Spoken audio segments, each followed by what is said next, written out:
Hello friends, नमस्कार। स्वागत है आप सभी का एजुकेशन मंत्रा में। देखिए, हम 69,000 शिक्षक भर्ती काउंसलिंग डॉक्यूमेंट्स के बारे में बात करने वाले हैं।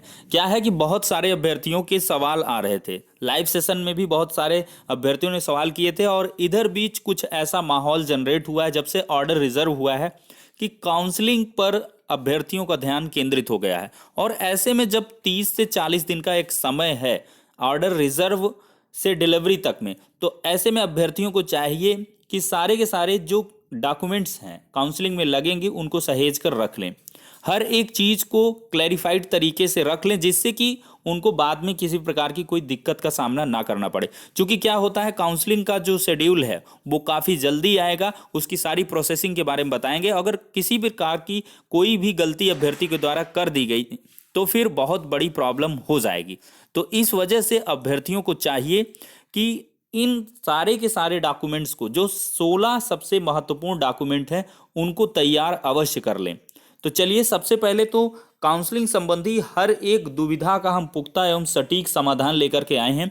जो भी आपके प्रश्न होंगे उनके सारे के सारे जवाब आपको इस वीडियो सेशन के अंतर्गत मिल जाएंगे। लेकिन अगर कोई प्रश्न रह जाता है तो उसका आप जवाब ढूंढने के लिए परेशान मत होइएगा, कमेंट बॉक्स में कमेंट कर दीजिएगा। तो चलिए, वीडियो को लाइक एंड शेयर अभी से कर दीजिए और चैनल पर नए हैं तो सब्सक्राइब करके बेल आइकन को भी प्रेस कर दीजिए, क्योंकि लेटेस्ट वीडियोस की नोटिफिकेशन आप सभी तक इससे पहुंचती रहेगी। तो चलिए, वीडियो को यहीं पर दोस्तों स्टार्ट करते हैं और सबसे पहले लेते हैं कि 69,000 सहायक अध्यापक भर्ती के काउंसलिंग हेतु आवश्यक डॉक्यूमेंट्स की सूची। देखिए, सबसे बड़ी बात यह है कि अभी जैसे ही ऑर्डर पब्लिश होगा, तो जैसे ही ऑर्डर आएगा तो 69,000 शिक्षक भर्ती की जो प्रक्रिया है वो तीव्रतम ढंग से पूर्ण होने की कगार पर पहुंचेगी।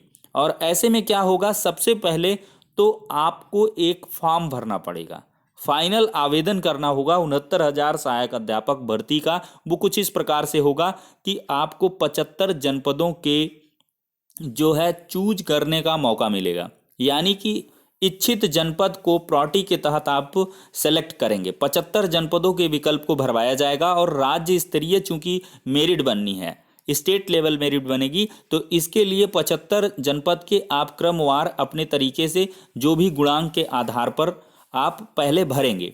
उसमें क्या होगा कि सहायक अध्यापक भर्ती के जो अंक हैं वो बखूबी अपने आप जुड़ करके आएंगे। आपको उसके लिए परेशान होने की आवश्यकता नहीं है। उसके अंक का जो कॉलम होगा वो ऑलरेडी फिलअप रहेगा और जो आपने पूरित किया है पहले फॉर्म, वो पूरा का पूरा वही रहेगा। लेकिन कुछ बहुत ही माइन्यूट सी जो चीज़ें हैं वो भरने के लिए मांगी जाएंगी। सबसे बड़ी बात यह है कि 75 जनपदों का आवेदन का जो क्रम है वो मांगा जाएगा और इसके बाद आपके आधार कार्ड, पैन कार्ड या क्या कह लें कि जो पासपोर्ट है उसका नंबर मांगा जाएगा। और एक सबसे बड़ी बात जो है, शिक्षा मित्रों के लिहाज से उनके भारांक संबंधी एक कॉलम को भरवाया जाएगा जिसमें 25 अंक का उनको वेटेज मिलेगा। तो कितने वर्ष से अध्यापन कार्य कर रहे हैं, इन चीज़ों को फिलअप करवाया जाएगा। तो ये सारी की सारी चीज़ें होंगी।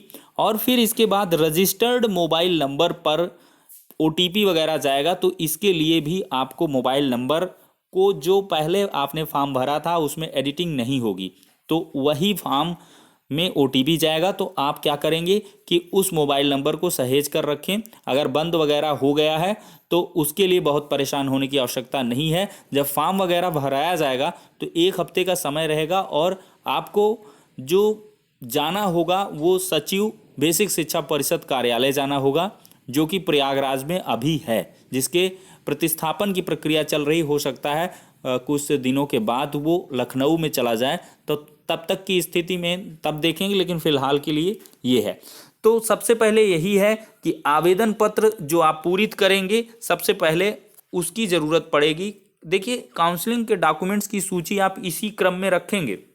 जब काउंसलिंग करवाने के लिए जाएंगे तो यही क्रम होगा। सबसे पहले आप 69,000 सहायक अध्यापक भर्ती का आवेदन पत्र यही है 75 जनपदों के सिलेक्शन के बाद जो फाइनल प्रिंट आउट निकलेगा। तो ऐसे में बहुत सारे बीएसए कार्यालय में ये होता है, कई जनपदों में उनके द्वारा रजिस्ट्रेशन का भी फॉर्म मांगा जाता है, लेकिन उसकी कोई आवश्यकता नहीं। रजिस्ट्रेशन की जो भी चीजें हैं, यानी कि 69,000 लिखित भर्ती परीक्षा का जब आपने परीक्षा वाला फॉर्म भरा था तो वो सारा का सारा डेटा प्रिंट होके आएगा। तो अन्य जनपदों में जहां तक हमें यानी कि नॉलेज है उसके आधार पर कुछ में खुरपेची होती है, अदरवाइज हर एक जनपद में यही प्रक्रिया होती है कि 75 जनपद का जो फाइनल प्रिंट होता है जो अभी आप भरेंगे तो वो लगेगा। और हो सकता है किसी के यहाँ रजिस्ट्रेशन वाला भी मांगे, सहायक अध्यापक भर्ती वाला परीक्षा वाला, तो उसको भी आप निकाल करके रख लें। और इसके बाद अगर उसका पीडीएफ वगैरह है तो उससे प्रिंट आउट निकाल लें, और उसके लिए आपको ज़्यादा बहुत परेशान होने की आवश्यकता नहीं है। ठीक है, चूंकि बहुत लोगों का खो गया होगा या कुछ है तो उनको चिंतित होने की आवश्यकता नहीं है, उसकी ज़्यादा ज़रूरत नहीं पड़ने वाली है। ठीक है, तो ये आपका एक डाउट भी क्लियर हो गया है। अब इसके बाद क्या है चीज़ें कि हाई स्कूल का अंकपत्र आपको रखना होगा। हाई स्कूल का अंकपत्र सबसे पहले रखेंगे और फिर इसके बाद हाई स्कूल का प्रमाण पत्र रखेंगे।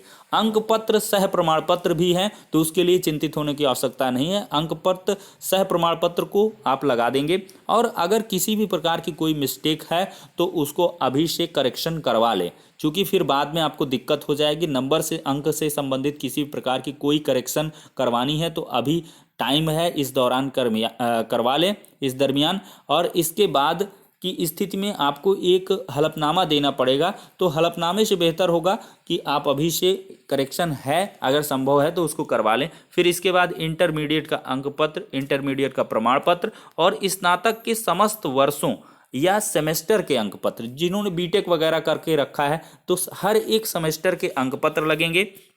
फिर इसके बाद स्नातक की डिग्री लगेगी। अगर किसी अभ्यर्थी की डिग्री नहीं है मिली तो प्रोविजनल के तहत पिछले 6 महीने का होना चाहिए प्रोविजनल।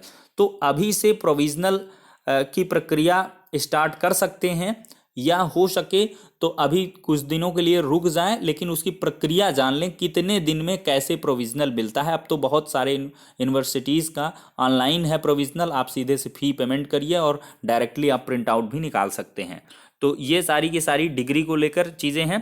प्रोविजनल 6 महीने के ज़्यादा ओल्ड नहीं होना चाहिए, वो फिर नहीं माना जाता और फिर से आपको बनवाना पड़ेगा। फिर इसके बाद बीटीसी, विशिष्ट बीटीसी, डीएड, विशेष बीएड आदि के जो भी हैं, जो जिससे संबंधित टीचर ट्रेनिंग कोर्स किया है तो उसके अंक पत्र लगेंगे। और फिर क्रम संख्या 8 का प्रमाण पत्र, यानी कि एसी बीएड बीटीसी इस डीएड वगैरह बीएलएड का अंक पत्र के बाद प्रमाण पत्र आपको लगाना होगा। फिर इसके बाद टीईटी या सीटेट का प्रमाण पत्र आपको लगाना होगा। तो अगर जिसका नहीं मिला है, डाइट वगैरह में कहीं भी पड़ा हुआ है, सबसे बड़ी बात यह है परीक्षार्थियों के द्वारा ये पूछा जाता है टीटी का प्रमाण पत्र हमको कहाँ से मिलेगा। तो देखिए, जिस जनपद में आपने एग्जाम दिया है उसी जनपद के संबंधित जिला शिक्षा एवं प्रशिक्षण संस्थान यानी कि डायट में जहाँ से बीटीसी वगैरह की ट्रेनिंग होती है वहाँ से आप प्रमाण पत्र प्राप्त कर सकते हैं। पता लगा लीजिएगा अपने संबंधित जनपद में, वहाँ से प्रमाण पत्र को प्राप्त कर लीजिए। और टीटी की मार्कशीट में कोई अगर गलती है, करेक्शन करवाना है तो पीएनपी में जाके यानी परीक्षा नियामक प्राधिकारी इलाहाबाद में जाके वहाँ से करेक्शन की प्रक्रिया आप स्टार्ट कर दीजिए और करेक्शन वगैरह करवा लीजिए, अदरवाइज हलफनामा दे दीजिएगा। फिर इसके बाद जाति प्रमाण पत्र की बात आती है। जाति प्रमाण पत्र को लेकर एक बहुत बड़ा बिंदु है कि ये किस प्रकार का होना चाहिए। तो देखिए, जो विवाहिता हैं तो उनके केस में ये पिता के नाम का सबसे बेहतर होगा कि पिता के नाम का रखा जाए, क्योंकि कई सारे जनपदों में जो रूल्स रेगुलेशन है वहाँ पर क्या है कि पति का जो जाति प्रमाण पत्र है उससे थोड़ा सा ऑब्जेक्शन वगैरह करते हैं, तो इस वजह से पिता का प्रमाण पत्र हो तो ज़्यादा बेहतर है। तो पिता और पति दोनों के प्रमाण पत्र आप बनवा लीजिए, जो भी जाति प्रमाण पत्र हैं। फिर आती है बात निवास प्रमाण पत्र की। तो 5 साल के पिछले यूपी का निवास प्रमाण पत्र होना चाहिए, और विवाहिता के केस में ससुराल पक्ष का ये निवास प्रमाण पत्र होना चाहिए। बहुत सहज सी क्रिया है, 100 रुपये का लगभग सहज जनसेवा केंद्र से बनवाया जा सकता है, अभी भी पर्याप्त समय है। तो इसके लिए क्या है कि बहुत सारे अभ्यर्थियों के मन में जाति और निवास को लेकर एक चीज़ रहती है कि क्या 6 महीने ताज़ा होना चाहिए क्या। देखिए, इसका ताज़ा बासी से कोई संबंध नहीं है, वो 6 महीने पहले का भी हो, 2 साल पहले का हो, लेकिन वो इंटरनेट पर शो होना चाहिए। लेकिन क्या होता है, कई सारे जनपदों में कुछ क्या होते हैं, काउंसलिंग वगैरह में जो लोग लगे रहते हैं वो कहते हैं कि नहीं आप नया लेकर के आइए, ये नया नहीं है, ताज़ा नहीं है। तो क्या करिए, 100-200 की बात है, अभी भी पर्याप्त समय है, आप जो है नया भी बनवा सकते हैं। तो नया भी बनवा लें, उसके लिए कोई दिक्कत की बात नहीं है, नया आप बनवा लें। पिछले अगर 1 साल वगैरह का है तो चलेगा, कोई दिक्कत नहीं। अगर बहुत 3-4 साल का पुराना है निवास या जाति, तो उसको थोड़ा सा अपडेट करा ले, नया करा ले। वैसे इससे कोई भी प्रॉब्लम नहीं होने वाली है। अगर पुराना भी आपके पास रखा है, इंटरनेट पर हो रहा है तो दिक्कत नहीं है। लेकिन ये है कि जब इतनी सारी गर्दिशें की गई हैं, पिछले 14 महीने से इंतज़ार है, तो जब काउंसलिंग की बात आई है 100-200 लगा करके आप नया भी बनवा सकते हैं। जो भी वहाँ पर जिस प्रकार से चीज़ें आए फिर फटाक से आप उसको लगा दीजिए। पहले पुराना वाला लगाइए, अगर नया पुराना का कोई इशू वहाँ पे काउंसलिंग में चलता है कि ऐसे वैसे, वहाँ पर चूंकि हर एक जनपद की अलग अलग थोड़ी सी प्रक्रिया हो जाती है, वो लोग ऑब्जेक्शन वगैरह करने लगते हैं, तो उसी के आधार पर सीधे से आपको क्या करना है कि धागा खोलना है फाइल का और उसमें से निकाल करके लगा देना है और फिर उसमें गांठ बांध देनी, बस इतना सा कार्य करना है। फिर इसके बाद देखिए, विशेष आरक्षण प्रमाण पत्र, जो भूतपूर्व सैनिक हैं, दिव्यांग हैं या स्वतंत्रता सेनानी हैं, तो इससे संबंधित जो भी आरक्षण का, विशेष आरक्षण स्पेशल रिजर्वेशन का प्रमाण पत्र है, उसको भी अभी बनवा लें पूरी तरीके से। अगर किसी प्रकार की दिक्कत है तो उसको करेक्शन वगैरह के लिए भेज दें और उसमें करेक्शन करवा लें। और फिर इसके बाद बड़ी बात आती है बैंक ड्राफ्ट को लेकर। देखिए, काउंसलिंग का ये ड्राफ्ट है, 500 रुपये का जनरल ओबीसी का लगता है। सचिव बेसिक शिक्षा परिषद प्रयागराज के नाम बनेगा, लेकिन अभी आपको बनवाने की इसकी कोई आवश्यकता नहीं है। बैंक ड्राफ्ट के लिए ये सबसे बड़ी चीज़ होती है कि अपने खाते का होना चाहिए। वो ज़्यादा अप्रोप्रिएट होता है कि आपका जहाँ पे बैंक अकाउंट हो वहीं से आप बनवाएं, और इसके लिए आपके लिए एक चेकबुक होनी चाहिए। तो चेक के थ्रू ही बनती है बैंक ड्राफ्ट, तो इसीलिए एक बैंक अकाउंट खुलवा ले। चूंकि आपकी सैलरी वगैरह बाद में आएगी तो उसके लिए बैंक अकाउंट की ज़रूरत पड़ेगी, तो एक बैंक में खाता खुलवा ले, किसी बढ़िया बैंक में, एसबीआई हो गया, बीओबी हो गया, पीएनबी हो गया, किसी में। एसबीआई में रहे तो सबसे बेहतर, अच्छी बात है। और भी किसी बैंक में हो कोई इशू नहीं, लेकिन हमने एक सुविधा के तहत बताया कि एसबीआई बेस्ट माना जाता है, क्योंकि हर एक बैंक मर्ज होकर एसबीआई में ही जा रहे हैं। तो इस वजह से 500 रुपये का आपको डीडी बनवाना होगा, जिसको डिमांड ड्राफ्ट कहते हैं या बैंक ड्राफ्ट कहें, और एससी एसटी के लिए 200 रुपये का होगा। तो ये 500 रुपये और 200 रुपये के लिए अपना खाता वगैरह आप अभी से खुलवा लें। और चेकबुक अगर जिसके खाते में ना हो तो जाके 25 लीप्स की, 50 लीप्स की होती है, तो एक फॉर्म भर दें बैंक मैनेजर के नाम और वहाँ से चेकबुक आप मंगा लें। और फिर जब भी बनवाना होगा तो आराम से जाइएगा, उसी दिन सीधे से बैंक ड्राफ्ट का एक फॉर्म होता है, फॉर्म भरिए और डीडी आपकी बन जाएगी, शाम को लेकर के चले आइएगा। तो ये प्रक्रिया अभी नहीं करनी है, लेकिन इसके लिए जो प्रीवियस प्रिपरेशन है उसको हमने बता दिया है। फिर पहचान पत्र की बात आती है, Aadhaar, PAN, driving licence, voter card, passport. सबसे बड़ी बात है, आधार हो, पैन हो, पासपोर्ट हो, ये तीनों बढ़िया चीज़ है। जो आपने फॉर्म में भरा होगा, भरवाएगा, उसी को आपको मांगेगा। तो ये भी चीज़ें आप सहेज कर रख लें। अगर किसी प्रकार की कोई दिक्कत है, नाम वगैरह में करेक्शन है, तो उसको करवा लें। तो ये सारी की सारी चीज़ें करवा सकते हैं। फिर लास्ट में आती है बात, 16वां नंबर पर जो है वो है शपथ पत्र को लेकर। तो शपथ पत्र के लिए 2 प्रकार के शपथ पत्र हैं। एक देखिए, शपथ पत्र 100 रुपये का होगा और एक 10 रुपये का होगा। 10 रुपये वाला ये है कि एक से अधिक जीवित पत्नियां नहीं हैं। इसका अगर जो विवाहित हैं तो उनको ऐसा प्रमाण पत्र, जीवित पति या पत्नी नहीं है, जो भी यानी कि मैरिड कैंडिडेट्स हैं, उनको ऐसा एक हलफनामा देना होगा कि उनकी एक से अधिक पत्नियां नहीं हैं जीवित, या एक से अधिक पति नहीं है। तो इसका 10 रुपये वाला स्टाम्प होगा। परेशान होने की आवश्यकता नहीं, ये 2 मिनट का कार्य होता है। किसी भी कचहरी में जा कर के आप, जो भी तहसील वगैरह के में बनती है, तो संबंधित जिले में ही जहाँ पर आपकी काउंसलिंग हो वहीं से बनवा लें, या कहीं से बनवा लें, कोई दिक्कत नहीं रहती है। तो इसको क्या करेंगे कि आप थोड़ा सा पहले बनवाएंगे, अभी से आपको परेशान होने की आवश्यकता नहीं। लेकिन इन चीज़ों को जानते रहिए कि हमें नोटरी की ज़रूरत पड़ेगी। 100 रुपये का जो है एक स्टाम्प लगेगा, जिसमें ये चीज़ें वर्णित करनी होगी कि मैं जिस जनपद में काउंसलिंग करवा रहा हूँ, यहाँ पर मैं नियुक्ति मिलेगी मुझे, तो मैं भविष्य में अंतर जनपदीय तबादले की मांग नहीं करूंगा, ऐसा शपथ पत्र भरवाया जाता है। तो 2 प्रकार के हलफनामे लगेंगे।